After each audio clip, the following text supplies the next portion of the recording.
Hi అండి, welcome back to our channel. నేను మీ లలిత. మీరు కనుక ఫస్ట్ టైం నా ఛానల్ చూస్తున్నట్టయితే ప్లీజ్ సబ్స్క్రైబ్ చేసుకోండి. ఈరోజైతే మేము మా ఊరికి వచ్చినాం. మా ఊరిలో మా ఇంటి ముందు కొన్ని చెట్లు అయితే అత్తమ్మ పెంచింది.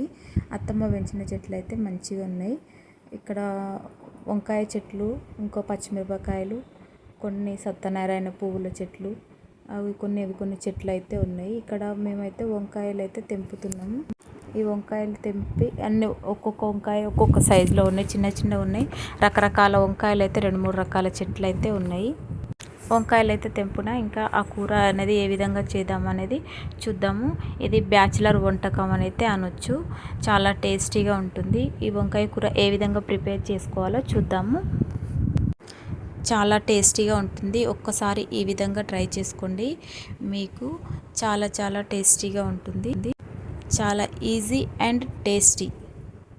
ఫైనల్గా అయితే వంకాయలు ఇంకా అత్తమ్మ తెంపుకొచ్చినాయి. ఇవన్నీ మా చెట్లవి. ఇవైతే మా చెట్లకు కాసిన వంకాయలు.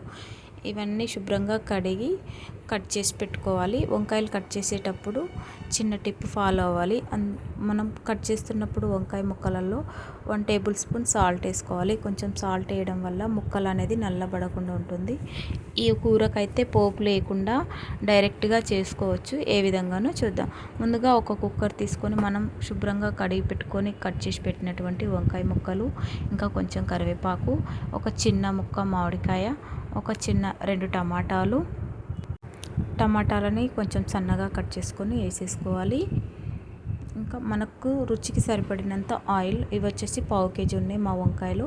దానికి 1.5 టేబుల్ స్పూన్ ఆయిల్ వేసిన. ఇంకా పచ్చిమిరపకాయలు, ఉప్పు కలిపి మిక్సీ పట్టుకున్నటువంటి పేస్టు, జీలకర్ర, కొంచెం పసుపు, కొంచెం 1 టేబుల్ స్పూన్ సాల్ట్, ఇవన్నీ వేసి బాగా మిక్స్ చేసుకోవాలి. ఇలా మిక్స్ చేసుకోవడం వల్ల మంచిగా టేస్ట్ అయితే ముక్కలకైతే పట్టేస్తుంది. ఇలా ఒక 10 నిమిషాలు కలిపి పెట్టుకోవాలి. కొంచెం అల్లం వెల్లిగడ్డ పేస్ట్ కూడా వేసుకొని కొంచెం ఒక 2 టేబుల్ స్పూన్స్ అన్ని వాటర్ వేసుకోవాలి. వాటర్ వచ్చిన తర్వాత ఒక విజిల్ పెట్టుకోవాలి. 1 విజిల్ వస్తే మన ఫ్రెష్ వంకాయలు కాబట్టి చాలా టేస్టీగా ఉంటుంది. వంకాయలు మామిడికాయ వేసి ఉండడం వల్ల సూపర్ అంటే సూపర్గా ఉంటుంది.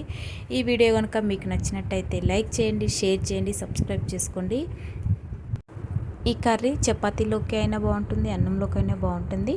ఫైనల్గా కొంచెం కొత్తిమీర వేసుకొని గార్నిష్ చేసుకుంటే సూపర్గా ఉంటుంది. ఇందులో ధనియాల పొడి, ఇంకా గరం మసాలా అలాంటివి ఏమి యాడ్ చేయొద్దు. అయినా కూడా చాలా బాగుంటుంది. Thank you for watching. తప్పకుండా ట్రై చేయండి.